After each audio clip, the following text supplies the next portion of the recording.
So imagine we want to hang a Leco for a podium special. We're up here in Hall A.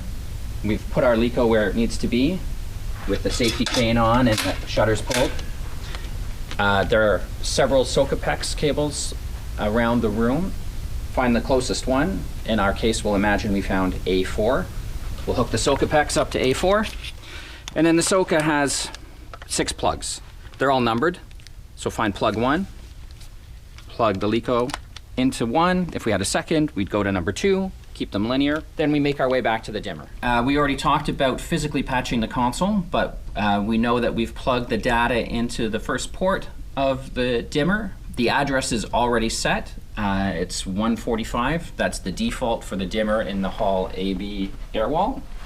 We'll come over and find the Soca that we used in the air. In our case, it was A4. These are numbered 1 through 6, 7 through 12. We're going to use 1 through 6. The Socapex has a little nub on the inside. It aligns at the top. You can feel it doesn't twist. We'll tighten it up. This means that when we go to the console, because we plugged into the first 2 circuits on this Soca, they'll come up on the first 2 channels of the dimmer. Then we'll double check, make sure that our cam locks here are in the right order. Ground and neutral are safely connected. Same over here. And then we can throw our switch. The dimmer comes on, and we'll go back to the console and turn on those Lecos.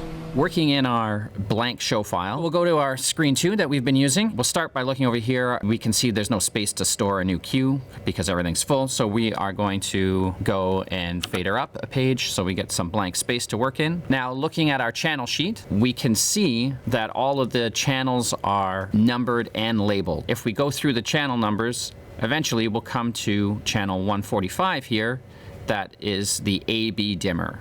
It's a 24 channel dimmer, and there's 24 channels across the screen. We've plugged the Soca into the first port on the dimmer and the first 2 plugs on display. So they'll come up in channels 145 and 146. We can just click on them in the screen there and bring them up. I can either press the full key or I can dial up the intensity here. We've got the look that we'd like. They're at 90%. We'll press store and we'll store that into this fader. Then we'll come to the fader and we'll label it Leco. Press clear 3 times, release it, and then our fader now has those Lecos in at 90%.